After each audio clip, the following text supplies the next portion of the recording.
step. Just keep going, keep on going. Walk through the valley of the shadow of death. Just keep going, keep on going. Jesus closer than my breath. Just keep going, keep on going. Just keep going. Never surrender.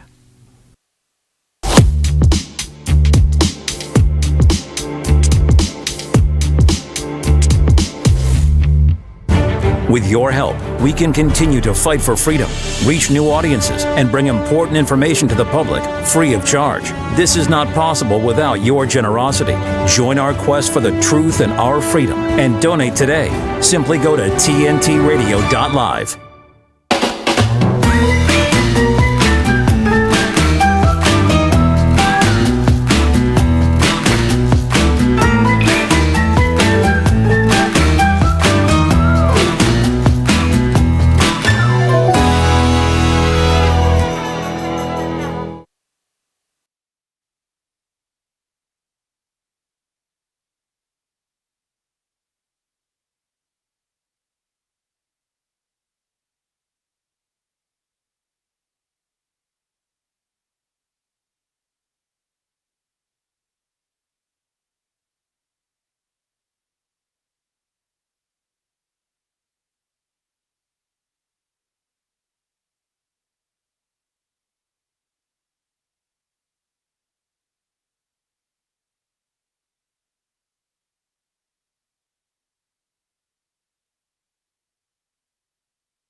Britain, having spent 30 years as the senior political editor of the Sunday People and Sunday Mirror. And Claire Pearsall is also a broadcaster on many different channels in this country and abroad. She was special advisor to some major parliamentarians and is today chief of staff for a very important select committee in Parliament. We're going to talk today about the upcoming election in only a few weeks. It is the most fascinating election in a long time, and we're going to try to make it a bit more interesting. And this week, of course, has been Manifesto Week, where a great number of woodlands have been deforested by the printing of millions of copies of manifestos by almost all parties, containing mainly, as far as I'm concerned, a great deal of waffle, but a few kernels of interesting points and important policies. And we're going to start by examining those. And Nigel, perhaps you'd like to lead off. May I ask you, of all the manifestos that have come out this week, what stands out the most for you? Well, I think probably it's the Labour manifesto, that Labour are way ahead in the polls in the UK at the moment and look like that they're heading towards a thumping majority. Now, it hasn't actually cut down too many trees. You can get all this now online, and the Labour manifesto comes with lots of little films thrown in. They're looking like the future at the moment, whereas the Tories have been in power for 14 years and very much looking like the past. I think that one of the most interesting things that has certainly caused most consternation in our household is the fact that Labour will make votes at 16 nationwide. At the moment, that 16-year-olds can vote in the Scottish Parliament and the Welsh Assembly, but they can't vote for the UK Parliament. Labour are about to change that, and I'm rather pleased to see that they are. But Claire and myself have been having plenty of arguments over this over the last week. Well, you put your finger on it. That's the raison d'etre. That's what our show is all about. That's why it's called The Nelsons at War, because, folks, these two are actually married, and they couldn't be as far apart in their political and other views as possible. Claire being very much on what I would call the right, and Nigel, as you suspect, being very, very much on the left. And they argue like crazy. And I first witnessed this when we were all sitting in various television studio green rooms. And I thought to myself, my goodness, this has got to be shared with the world, these two. How could such people coexist? And we're going to today give you some really unique political insights, hopefully, and also maybe even a lesson or two on relationships and how to coexist with somebody who is diametrically opposed to your views. Claire, what do you think about what Nigel has just said? Well, it's utter rubbish. If you're going to offer votes at 16, you're suggesting that somebody at 16 is an adult. Now, okay, that's fine. So if they're an adult, does that mean that should they commit a crime, they would go to an adult prison rather than a young offenders jail? What about things like drinking? The age for alcohol is 18. So if you're considered that you're not old enough to buy alcohol, then why are you old enough to vote? But there's also the thing, the Labour Party would like to ban under 16s, and this includes 16s, from buying energy drinks, those cans of energy drinks that you see around, not old enough to that, but old enough to vote for the government of the country. So I would suggest that the Labour Party are merely looking at the number of people that are of that age group and would they vote for them. I think they would be quite surprised when you start looking at the polls. Anybody of that age range at the moment is actually more inclined to vote on the right. They are more interested with parties like Reform and Nigel Farage. They believe that that kind of the side of the party offers them more. So I think it would backfire enormously with Labour.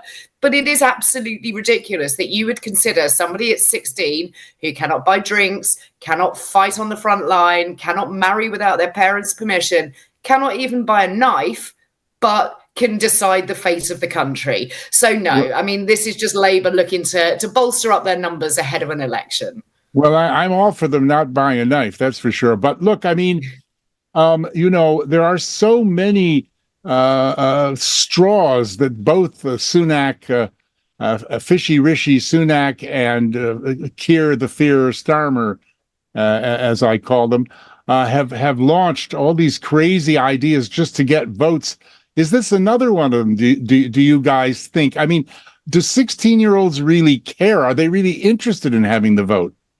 Yes, I mean, for 16-year-olds, this is their future, and they would have much more future than a 60-year-old or a 70-year-old. Well, as you see it, but do they see this as their future, or do they see tech things or other factors? I mean, I understand that we know that that's their future, but maybe they're looking somewhere else. Well, I mean, I was very struck by a young woman in the Youth Parliament, which actually meets in the UK Parliament. I hope you reported her. We do indeed report for striking that. you. Yeah, we do indeed report that. But what she said was that she found it ridiculous that she could have children with her MP, but she couldn't vote for her MP. Now, what I do think is Claire has got a point about 16-year-olds going to adult jails. Yes, I'd certainly be uncomfortable with that. But the point here is we've got to actually look at what stage you are an adult. So in the event that you have 16-year-olds voting UK-wide, I think we do have to look at laws like the marriage laws. At the moment, from 2022, anyone under 18 was banned from getting married. Now, maybe you need to look at that. Maybe you do need to look at the drinking age. You've got to decide exactly when somebody is an adult. On that note, I'm sorry, go ahead, please. No. I was just about to say that if you're going to look at marriage, that's essentially like child marriage. If you can't drive a motor vehicle in this country until you're 18, how can you then decide on the laws that look at roads, that look at driving, that look at all of those things surrounding it? You can't have it all ways. And if you're a 16-year-old, we have all been 16-year-olds. If you remember back to that, you make some real poor decisions when you're 16 because that's part of growing up. You don't really understand the world around you. You're very self-centered. It is all part of the teenage years.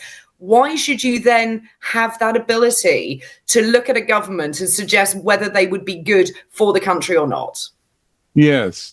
Well, I've got a comment here from a grumpy old woman who says that 16-year-olds are only going to vote. It's an interesting point if they can do it online. What do you say to that? I think we've got to look at online voting. Absolutely, we're in a new world, and so that is probably the next stage when it comes to the voting system. So yes, what I'm talking about is complete reform of the voting system, complete reform of the way we vote. There's a whole host of things that need doing, and that's why we need a new government. Okay, well, I don't know. You're both very persuasive. I'm kind of leaning maybe a little bit more towards Claire's argument, but let's move it on. Let's ratchet it up a notch, because of course now we move on to teaching children to brush their teeth. How does that one fit in the manifestos and such?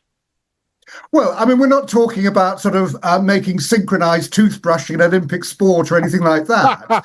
The basic point is that at the moment in the UK, the main reason for children being hospitalized is to have teeth out. So there's obviously something going really badly awry here. So what Labour are talking about is that at the primary school stage, when they're at school, they will actually get teeth brushing lessons. Now, this seems to be a perfectly sensible way of looking after their teeth. Obviously, it means teachers will have an extra responsibility, but if that can stop kids ending up in hospital unnecessarily, that must be a good thing. Claire?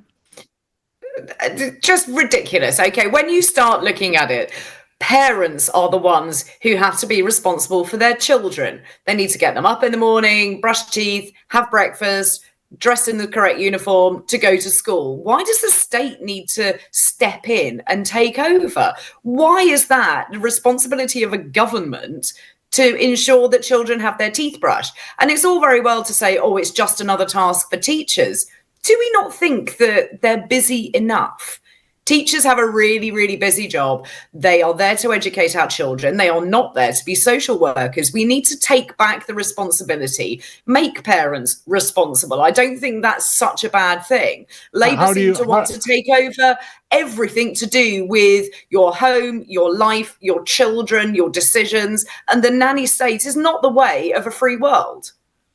How do you make the parents responsible? I mean, it's kind of weighing up the nanny state against a very obviously, I'm sure, significant number of parents that aren't taking care of their children's teeth, and therefore the teachers stepping in would be of great benefit. Now, I don't know which of those weighs more, but I think the answer in part depends on what you just said, Claire, which is, how do you make sure that the parents do it? That's exactly the point. That I think you've hit the nail on the head there, Roger. That the issue here is not good parents. Good parents are going to do all those things. Claire's a good parent. She ensured that her son did indeed do all those things. What we're talking about is bad parents, and part of the job of teachers has got to be also the welfare of children, not just educating them. And so, too many children are brought up in homes that don't do that. Where parents don't take their responsibilities seriously, and that's where the school systems click in. Well, if I may say, I do agree there. So, but let's get it down to facts on the table. So, what would you actually legislate? What rules would you actually put in place? I don't think you can. I don't think you can. I don't think you can do that. And by suggesting that because there are some bad parents out there who don't pay attention to things like dental health, that the state will step in, surely that is just going to make them even lazier. That is going to make them less likely to want to make sure that their child is well fed, well dressed, teeth cleaned, and all of those things, if the state is just going to step in. I think legislation is the wrong way to go about it. I don't think that you need to lay down a set of rules for a government. I think that you actually just need to pull people up to a better standard. You need to use encouragement for parents. You need to make it affordable to buy hygiene products, and you need to make it unacceptable to allow your child to be hungry or badly dressed or not have their teeth looked after. Yes, but Nigel, it seems to me, is talking about bad parents who don't really care about those things. But so I don't think that you can add. What are you going to do? No, I don't think you can add. You can't put rules in place, legislation down on the statute books purely for those parents. I think that you cause yourself more problems than you actually solve by having that. Because what happens if they don't stick to the legislation? Are you going to start imprisoning people? I think you need a level of encouragement. I think you need communities to come together. You need parents to be more sort of helping each other. That kind of peer pressure builds, and at schools, those kind of children will go home and say, but little Johnny has got his teeth clean. Why don't I? Why don't I have a nice toothbrush? And you do it that way. I think putting down state rules just the wrong way to go about it. So what you're implying, where Claire and I fundamentally disagree. What you're implying is that any laws or rules won't have any teeth to them. Well, there's always that. Nigel, what do you think? The point basically is that where things are going wrong, of course, the state must intervene. Claire's view is that it should be a kind of free for all, and everyone should actually do exactly as they want. It doesn't work that way. That's why the state has to actually step in when something goes wrong. And quite clearly, when it comes down to dental health in this country, things are going wrong for our children. And the NHS and our pocketbooks. So we're going to take a break in a moment, and when we come back, we're going to talk about the subject of gender, which I know in the Nelson household has Nigel spend many a night on the sofa, I believe. So we'll be back very shortly. This is Roger Gewald, Nigel Nelson, and Claire Pearsall for TNT Radio. TNT is an independent global news talk station that does what others only say they do. TNT is a live radio and TV broadcaster that simply tells the truth 24 hours a day, 7 days a week. No one in the world does what we do, crisscrossing the globe, providing credible news and opinion all day and all night. In 2.5 years, TNT has become a credible and exciting platform with brilliant hosts and staff. It's a critical time, and we must continue to call out the misinformation and propaganda from mainstream media and their powerful sponsors. We're now appealing to our many friends and supporters around the world to go to tntradio.live and make a small donation to TNT while we seek the right investors to continue our important mission.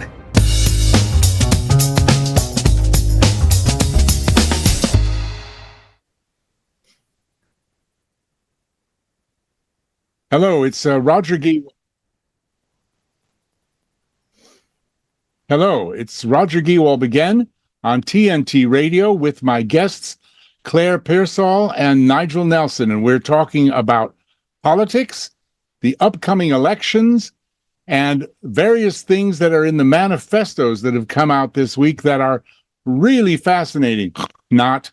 And Nigel, we're going to move on to a subject that I know you and Claire kind of disagree on.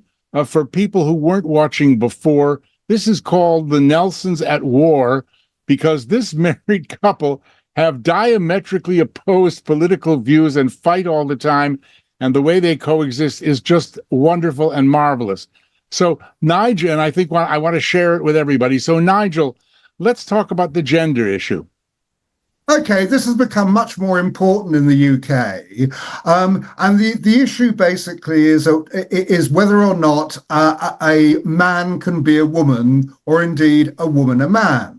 Now, under the current laws, which is the Gender Recognition Act, which goes back 20 years, that a man can become a woman for all official and legal purposes by getting a gender recognition certificate, which says that they are then a woman for the purposes of their passport, on their birth certificate, and that's caused a real problem. Now, I'm in favour of women-only spaces. There are certain protections that need to be put in place for this.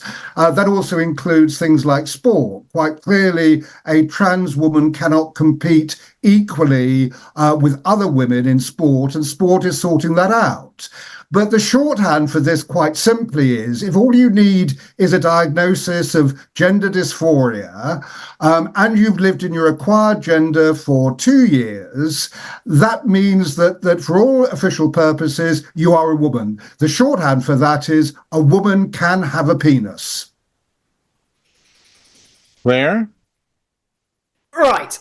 It goes down to biology. Now, I don't have a problem with somebody stating that they have been born in the wrong body and they want to be a man or a woman, and that's what they'll be known as. Don't have an issue with it. The majority of the trans community live happily, peacefully, getting on with their lives. What I find worrying is the encroachment onto women-only spaces. Now, I use women's changing rooms, women's bathrooms. If there was to be a man, a biological man in those facilities, I would feel uncomfortable. I'm not suggesting that they would do anything to me. I'm not suggesting that they're only going about their business, but I would find it really quite uncomfortable. And as a young woman, I think that would be even worse. If you have teenage girls in the bathroom, the last thing you want is a grown man coming in, which is essentially what they are. So I think that we need to stop being quite so allowing of one school of thought to take over the rest. And that's what's happened, unfortunately, in the United Kingdom, is that those people who have transitioned to a different gender are leading the debate about what it is they want, but just ignoring all of those hard-won rights of women across the decades. And I find that really, really worrying. Why are we doing this? Why can we not just suggest that people are allowed to live their lives? And by the way, a woman cannot have a penis. This is the one thing that Nigel and I will argue about absolutely constantly. You can't. You cannot change your sex. You can decide that you are going to represent yourself in any way you wish, but the gender, the sex of a person is biological and remains from what you were at birth. Well, and that is right. I mean, I absolutely agree with that. You cannot change your biological sex. The point is, you can change your gender. Now, it seems to me absolutely right that a biological man should not, for instance, be put into a woman's prison, should not be able to use a rape crisis centre, also should not be able to use a woman's toilet. Trouble is, how do you actually enforce this? I mean, do you actually demand, before someone goes to the loo in Britain, do you demand that they produce their original birth certificate before they go in? I mean, that becomes a nonsense. So what the debate should be about is not whether or not a woman can have a penis or not. What it should be about is how you make sure women's spaces are safe spaces, and you don't make it so bureaucratically ridiculous that they're producing paperwork every time they want to go into one. It's not even that, but it's all very easy, because if we have a look at the setup at the moment, I am talking to two males. Okay, your spaces, your bathrooms, your changing rooms, your sports lockers, they aren't at risk at all, and nobody ever thinks about it. Men will go on saying, oh, well, it's fine, these people have got the Gender Recognition Act on their side, but it's not your spaces that are at risk. It is women, and it's women's rights yet again that are being downgraded in favor of a small minority of individuals. And as a woman, I think it's wrong. I think we need to stand up to that, and you need to have those separate enclosed cubicles in different parts so that you don't have this problem. I'm not suggesting that somebody needs to show a birth certificate, but I do say women's spaces need to be protected. But answer me this. I mean, first of all, you said you're speaking to two males. I actually, today I'm identifying as more of a racehorse, But how do you square this with the fact that I go into I can't even count how many offices, and particularly television studios these days, with unisex bathrooms. Now, women having a penis or not, that's a very interesting argument. But, I don't think it causes a lot of social commotion as long as most people keep their clothes on. But, because you don't really know what's going on. But this issue of, as you said, Claire, several young girls in a bathroom and a grubby old man comes in. Well, I see that I'm the grubby old man.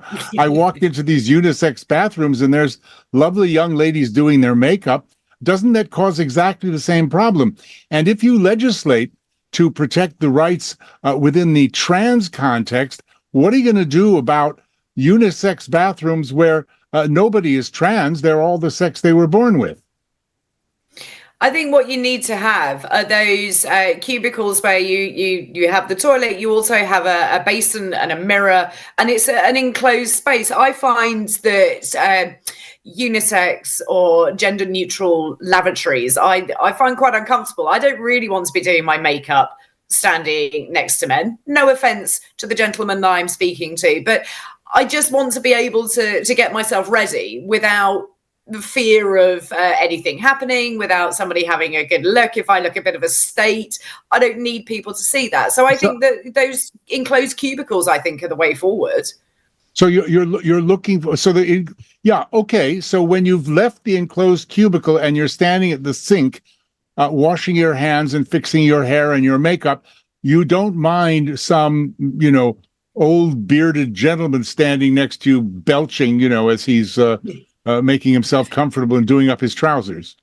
Yeah, I do. And that's why I said these enclosed cubicles that also have a wash basin and a mirror, so that you can do all of your business in that one space, and then you just come out of the cubicle and you leave, and then you don't have that awkward silence. That's not a unisex. That's not a unisex loo. Yeah. Roger, that is. There are two sorts of loos. There are gender neutral lavatories, which are the ones that Claire is objecting to. Then there are unisex lavatories. We've got them in the House of Commons in London. There are unisex lavatories, which are basically self-contained bathrooms where you've got your hand dryer, you've got your basin, you've got your mirror where women can do their makeup, and men too, should they choose to. And the final point there is, as Claire well knows, I've not used a sports locker for 20 years, so that doesn't come into it. Right. Okay, so that's the distinction. Okay. Claire, anything else? No, I just, I will always stand up for the rights of women. It makes me very, very angry when I'm being told that I just have to put up with something because of a minority, when I think that women and girls have so much against them that they need to be taken seriously and our rights need to be upheld. Okay. So what legislation is necessary to solve this issue and end up with what you've both just miraculously agreed on, it seems to me? Well, the kind of legislation there would be that in future, all lavatories, for instance, would be unisex. So on that basis, then you give privacy to both men and women in the same space. It's what we have at home, after all. So there's no reason why you couldn't do that in the public sphere. What you don't do is try and force people to show paperwork just to go into one.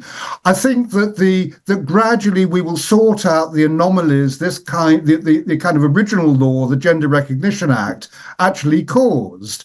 And that was the point I was making about women's sport, that clearly sporting bodies, international sporting bodies, are sorting this out. There are a lot of sports now that trans women cannot compete in as far as a women's event goes. Mysteriously, chess is one, but no one has ever quite explained why a woman and a man should be different when it comes to playing chess. It's not as if men are actually inherently better at that. But if we have a sensible debate about it, rather than being hysterical, I think we can get to a solution. And you've seen just here that we seem to be nudging towards one where both Claire and myself are agreeing that unisex lavatories might be the way forward. Amazing. I've just had a post here saying, I hate unisex loos. Men leave the seat up after weeing on it. So I think that's a very important point. So let's go back to women having a penis. How does that work now? I mean, where does it reside? In their handbag or what? I think probably where the place God put it, actually. No, I mean, the situation here is we go back to this basic point. Biological sex cannot be changed, but to get a gender recognition certificate, which allows you to change your gender, all you actually need then is a diagnosis of gender dysphoria, 2 years in your acquired gender, no surgery is required. And that's why you end up in a situation where a woman can have a penis. The legislation doesn't put it quite like that, but that is the effect of it. But when you say a woman can have a penis, you mean a woman may have a penis surgically installed. Is that what you're saying? No, no, no, Not no, grow, no, no. not grow one. She's not going to grow one. No, Roger, not installed, left over. So, it just Left over don't from have what? to have. It just means you don't have to have corrective surgery to be if you're a man who Oh, I wants to see be. what you mean. I'm so sorry. I see what you're saying. Yeah. No, it's not about. It's I'm not sorry. about. I'm very thick about this area. I'm very naive. I'm sorry. I see what you mean. I thought we were talking about somebody who started out as a woman. I'm sorry. No. Well, there is the other way round, but we are now getting terribly complicated. So Yeah. we would try to keep it fairly simple. Okay. Well, I don't want to make a balls up out of this conversation. So let's move on, shall we? Let's talk. We've got a few minutes before the break. Let's talk a bit about immigration. Well, Yeah, this is one of the issues where Nigel and I will have some agreement. It just depends upon which part of immigration that you're looking at. Now, the United Kingdom is tearing itself apart over immigration. And unfortunately, I think that we're demonizing a whole swathe of society as bullying their way into the United Kingdom. They shouldn't be here. The language and the rhetoric around them is wrong. How you solve that, it tends to be difficult. And I think that people fall into two camps. Stop the boats, which is the Prime Minister Rishi Sunak's great slogan, is a whole load of rubbish. What Labour is suggesting is pretty much more of an open borders policy, don't have any plans to actually deal with it. They make these really vague promises about smashing the gangs, but not understanding that you need to work with international partners to do that. They've kind of taken a half-baked idea, put it on the front of their podium and suggested that it's going to work. But what they have forgotten is this new border control that Keir Starmer would like to bring in is something that we already have in the United Kingdom. This government has already put in place a surveillance manager. We are working with Border Force. We are working across continents with things like Europol. But it isn't successful because you don't have the jurisdiction in the European countries that the rest of Europe will have. They have agreements between them. We don't have that. So it's one of those really, really tricky areas. And there are so many bits of immigration that are wrong that I would suggest that we could correct. I think stopping the boats, yes, it's important to save people's lives, but it isn't the major problem in the United Kingdom. It is the processing of people that are already here and what you do with them should they not have leave to enter or remain within the country. And I think those are the real problems with immigration. Do you mean people who entered legally and illegally, or just one? Well, if they've entered without paperwork, if they have come to claim asylum, then you need to be able to see whether they are eligible to remain in the United Kingdom or not. And Sure, that means you have to. But are they processed? Are we processing the legal immigrants efficiently and properly? Well, yes, we do, because they have to apply for visas to come here. We normally welcome them over, people like international students, people on work visas, varying different categories, varying different jobs. So those people, yeah, they've had to apply. They have paid their visa fees. If they are going to stay here for some time, they've also paid into the health system by paying the immigration health surcharge. So that processing isn't really a problem. What is a problem is understanding who has come into the country in an irregular fashion and where are they from, what are they doing, and why are they here. But unless you process them, you aren't going to know that, which is why we have 100,000 or so people sitting around in the United Kingdom with no actual leave to remain in the United Kingdom, but no mechanism to say whether they should return to where they came or whether they can actually be allowed to stay. Unless they've already scarpered to Ireland. Well, there is that. there is always that. I mean, I think that we both agree that Rwanda is a bonkers idea, that is not going to solve the boats coming across the English Channel. However, Why? Yeah. Roger, the main issue is that you cannot claim asylum unless you're actually in Britain. You've got to be on British soil to make that claim. That's where the problem is. That's the draw of the English Channel. Migrants aren't going to Calais because they like Calais or they want to go sightseeing. They're going to Calais deliberately to cross over into Britain. So the answer would be, if we have a different system, or some sort of resettlement program, encourage people to go to refugee camps and then process their asylum applications from there, that would take away the draw of crossing the English Channel and risking their lives.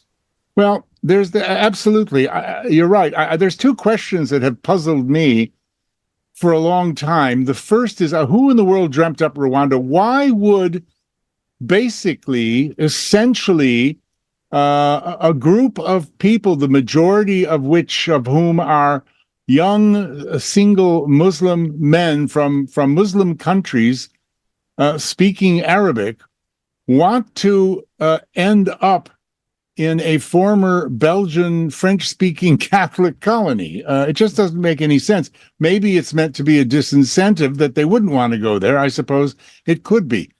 The other question, if I may, I'm just going to say that the idea is that, yes, that this becomes a deterrent. I don't see it becoming a deterrent particularly. The advantage for Rwanda is the kind of money that we are paying Rwanda to take our migrants is more than their entire coffee export value. So you can see why Rwanda is doing it.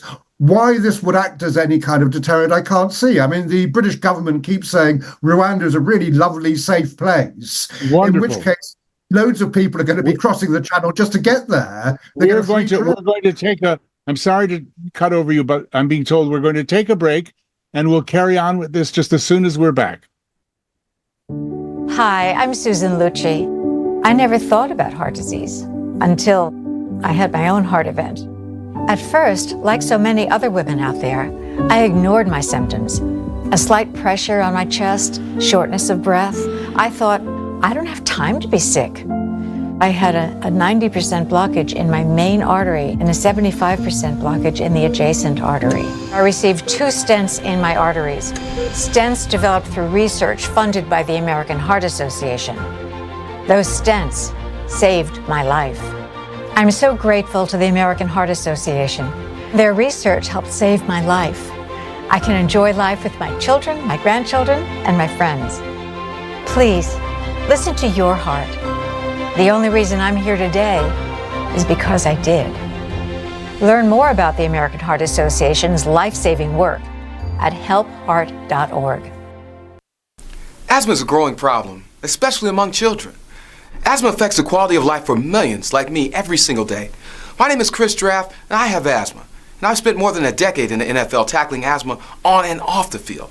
Join me in the EPA in helping people control their asthma. Asthma is a lung condition that can be controlled through medication and by avoiding things that can make it worse. 3 steps are the solution to controlling asthma. Step 1, talk to a doctor. Step 2, make a plan. And step 3, get rid of things that can make it worse. Asthma can be tackled. For more information on asthma, log on to epa.gov/asthma.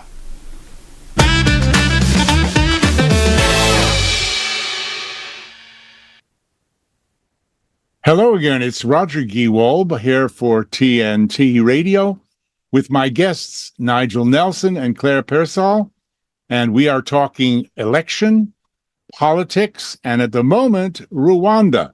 Nigel, you were starting to say some very interesting things. Can you please carry on? Yeah, that I just don't think that Rwanda will act as a deterrent. It's a gimmick. It's something that the Conservative government came up with, but to try and win the election. That immigration wasn't sort of that high on voters' priorities, but it's got an awful lot higher. So now that the main election issues, the top one is still the cost of living, with the NHS waiting list, which vie for second or in some cases first place. immigration kind of comes down as number 3. But certainly the governments are trying to address it. I don't believe that anyone can actually stop the boats. What you hope for is you can reduce it, which is why Labour's plan to try and smash the people smuggling gangs is probably the right way to go. Cooperation with European countries that we've lost over Brexit is another way that it might help. Then you've got to try and tackle legal immigration. To an extent, I would give the Conservatives a few stars for this one. They have kind of done that. They've tried to stop dependents coming through. They've raised the visa income rate to a point where to the average of a British skilled worker. So those things will act as a deterrent on the legal side, but still the boats crossing the Channel remains the big problem. Okay. Well, as I said before the break, I had 2 questions that have puzzled me for a long time. And I did say the first one, which is, why would a bunch of Arab-speaking men from Muslim countries want to end up in a former French-speaking Catholic Belgian colony? Well, that's the deterrent. But what I don't understand is, if it's a deterrent, why is Fishy Rishi and all the rest of them always bragging how many people they're going to put on planes, how many planes there'll be, how eager these people are to get on the planes? It makes no sense at all.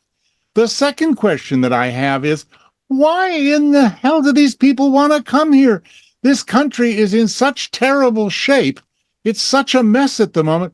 Who would want to be here? Well, I do, because I love it. But why would they want to come here? Now, I understand confidentially that in Rwanda itself, their policy is that migrants, suspected migrants trying to sneak in from neighboring African countries to Rwanda are being threatened with deportation to the UK. There is that problem, is that the United Kingdom accepts an awful lot of asylum claims from Rwanda. And the problem that you've got is neighbouring the Democratic Republic of Congo. There is a civil war between the Rwandans and the Congolese. So you've got extra infighting in that area. So what you tend to find is that people from Rwanda will remove themselves out into other areas, and then they become sort of Congolese fighters and all the rest of it. So, I mean, the whole region is in a civil war situation. But you're quite correct when you said that the government has said that Rwanda is a lovely place, it is very safe, it is vibrant. But on the other hand, it is a deterrent for people coming to the United Kingdom. Now, you can't have it all ways. And the UK has succeeded in sending more journalists and Home Secretaries to Rwanda than they have indeed any migrants. Absolutely. And one person has gone to Rwanda, but that was of their own free choice. And we gave them £3,000, put them on a flight, and then we will pay for their upkeep whilst they're over there. So free room and board. Deterrent. Free room and board for 5 years. Claire, I want to congratulate and compliment you on a really intelligent answer to what was actually, obviously, a very bad joke on my part. It really felt flat, but that's a great answer. You're right. Let's move on. There is an issue which seems to be proceeding somewhat by stealth. Now, our leaders today lack a lot of leadership and parliamentary qualities. It has been said over and over again. But one thing they don't lack on all sides is stealth. They're really good at it. We've got stealth taxes. We've got more stealth taxes coming. And we seem to have a very strong stealth policy on the European Union. People are saying that Labour is going to bring us back into it. The Lib Dems are this and that. And reversing the will of 17.4 million people. What do you two experts think about that? What is going to happen about the EU? Well, I mean, Claire is a Brexiteer. She campaigned for vote leave. I'm a Remainer. I campaigned for the other side. Now, you don't say. I accept that I lost the argument and I lost the vote. Brexit happened and we must now make the best of it. So there is no question whatsoever of the UK going back into Europe by stealth or by anything else. Brexit has happened. I might regret it, but I have to live with it. When it comes down to where a future Labour government would stand, what they're talking about is not going back into Europe. It is having closer cooperation with Europe. So Europe is still our biggest trading partner. There are some restrictions on trade that Brexit has brought in. That's got to be sorted out. The best way of sorting it out is to be closer to Europe. And also, we've just been talking about migration. Joining with Europe to tackle the migration problem is by far the best way of doing it than trying to do it on our own. So there are lots of advantages of having a decent relationship with Europe without having to rejoin the EU.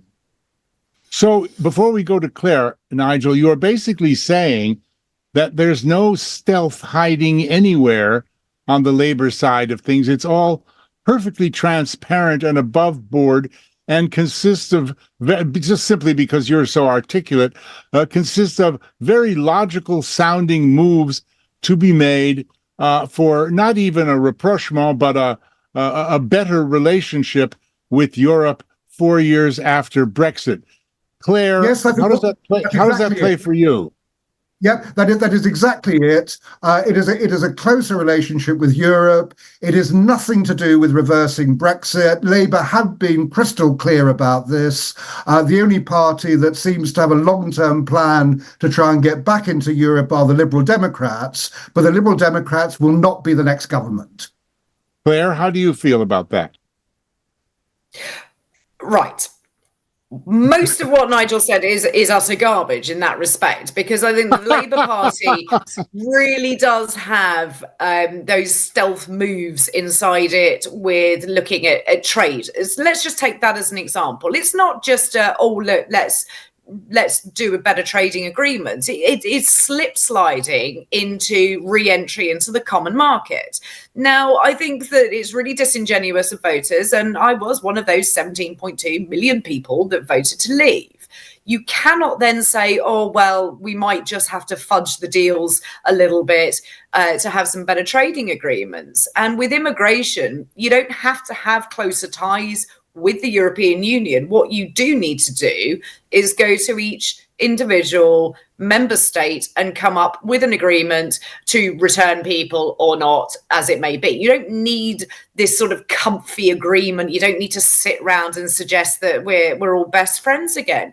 And I think the Labour Party really will move us into that territory where we will end up start paying more into the European budget, for example, for access to systems. Those trade deals aren't going to be so great when you look at the rest of the world that you can trade with. There is Australia, New Zealand, America, Canada, India, all of those countries. We don't just have to deal with the EU. And I worry that those the sort of borders that we have, the sort of borders around what our agreement is, will just get eroded and erased with a Labour government who want closer ties, and ultimately they really would like to be back in the European Union. Yes, and we've got the unpronounceable acronym of the new Asia-Pacific Trade Pact as well, which is just as big as the European Union.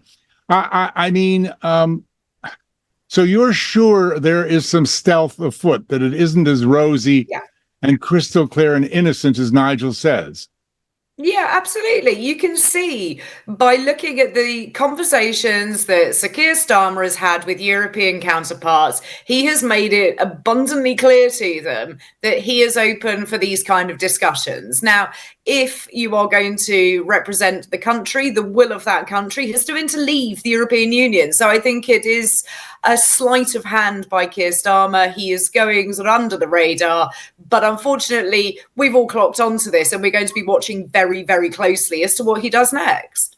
Very closely. Lord Melbury has just messaged, the EU is an anti-democratic tyranny where MEPs are told how to vote. How do you experts feel about that? Well, if Lord Melbury, assuming that's his real name, actually says that, that is certainly an opinion that he can have. I wouldn't agree with it. What Claire has just said is actually what I just said, using different words. I mean, Claire is being the typical politician here. What we are talking about is agreements with individual EU countries. I'm not talking about a deal with the EU itself. And when it comes down to migration, if we can get deals like we have, for instance, with Albania, so we've seen Albanians coming into Britain drop by 90% as a result. If we can achieve that with other European countries, that will be the best bet. When it comes to trade, when it comes, just let me finish there. When it comes to trade, Claire talks about the fact we should be trading with the rest of the world. Absolutely, let's do those deals. But the so-called oven-ready deal with America, for instance, that Boris Johnson promised, it hasn't materialized yet. We are gradually getting trade deals with other countries, but the idea this was going to be a simple thing to do hasn't materialized. So in that sense, Brexit has not brought the benefits that we were promised it would.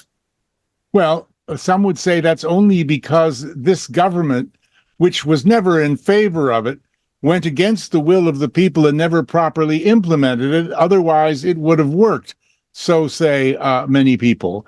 And let me ask you this. Any deal with an EU member state which is worth anything, what guarantees can you give us, Nigel, that it isn't going to be submitted for consideration and approval by 27 other countries? Well, there's no need for it to be so. So, and the guarantee would be actually drawing up the agreement. So you have an agreement with an individual country that even in the EU, individual countries have the powers to decide their domestic policy. What we are talking about is doing deals with those countries. The only bit where the EU would come in is when it comes to data sharing, where we'd like to embed our police officers with, say, Interpol, for instance, to make sure that everything is working properly. That's in our interest, it's in the EU's interest, it's in the individual countries in Europe's interest to do just that. Well, I'm hoping for a pony for Christmas. I mean, we're going to do a deal with Italy and Portugal and 3 other countries. Say, no, what about us? You can't do that. We've got olives also. I mean, that's guaranteed what's going to happen. Yeah, I think it is. I think once you start down that road, that the EU Commission will look at it, and the EU Council will also say, well, hang on, what's in this for us? Because if you're doing these deals, where is the money coming from? Who's getting the benefit of it? So I don't think that they are minded just to help the United Kingdom out of the goodness of their own heart. I do worry that we are going to slide into paying enormous sums of money back into Europe for getting very little in return. Okay, thank you. We've got a few minutes left. I'm very interested in hearing, I heard a whisper, something about dishwashers and washing machines. What was that all about? Right. Let me start this one by saying that Nigel is very good around the house. He's very helpful. Unfortunately, when he loads the dishwasher, it looks like an octopus has taken over and put stuff wherever it could. And you just look at it and you think, oh, what planet would that bowl go there? Why would you only have 4 items on the bottom shelf of the dishwasher? It's just unbelievable. And I can't help myself. I'm a bit of a control freak. I have to go and reorganize it. So whilst I appreciate the fact he's helping, you need to be better. I'm sorry. You need to be much better at organizing this because it looks horrendous. And the washing machine with Post-it notes? Yeah, I still can't work the washing machine properly, so I need a Post-it note to actually help me. When it comes to dishwashing, dishwashers are there to wash dishes. Dishes don't have to be lined up as if they're the Coldstream Guard. They do. They simply need to actually go in there. Why? The machine is on. The dishes get cleaned. Claire, do you have OCD? No, I don't. But then you need to be able to get the maximum amount of stuff into a dishwasher. You also need to have it in a place where it's actually going to get clean. Otherwise, you've just got stuff laying around. And the other thing, one more thing that the lovely Nigel does is even if the dishwasher is empty or half full, he will put a bowl or a plate on top of the work surface above the dishwasher, without putting it in the dishwasher itself. I mean, it doesn't magically go in there. You need to physically put it in. And I come out and I look at it and I just think, what hope is there for the world? Well, this is one of the most important things we've discussed today, obviously. And I want to thank you both very, very much for a fantastic 1 hour that we've spent together. And also say that what's coming up in the next hour will be an encore of the fantastic Muckrakers program, followed by Kate Shemirani live for 2 hours, who will be talking about alternative medicine and health. And I want to thank you. I hope you've enjoyed the show, and we will see you again next time. This is Roger Gewald with Nigel Nelson and Claire Purcell saying goodbye from TNT Radio. Okay. Yeah, well, And, I'm going to go off, but I'll have to go off and load the dishwasher now. But I'm sure Claire's from me. We've got another minute left, apparently. And do you think that you can do that? Well, I can Load tell the you the dishwasher. dishwasher in a minute. What does Nigel get if he loads the dishwasher properly for once? He will get a gold star and I'll make him a cup of coffee. How about that? But honestly, the post-it note for the washing machine is the best thing ever, because it literally is step by step. We have had the washing machine for 4.5 years and he still doesn't know that you have to turn one dial, press a button, and it's good. And then you have to empty it afterwards. There is always that. That isn't on the post-it note, emptying the washer when it's finished. So I think that Thank you. Let's hope he puts the cup in the dishwasher when he's had his coffee. Thank you very much, and goodbye.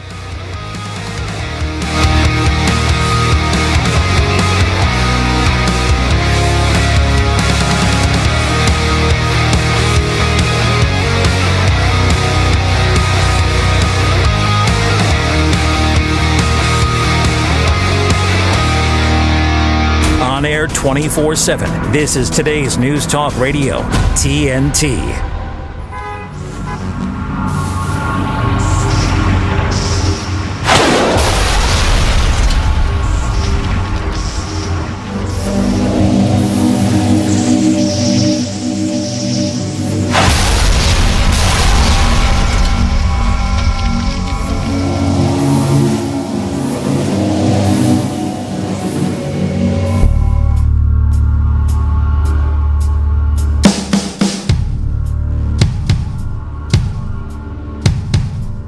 We are the useless eaters, sons of God, true believers.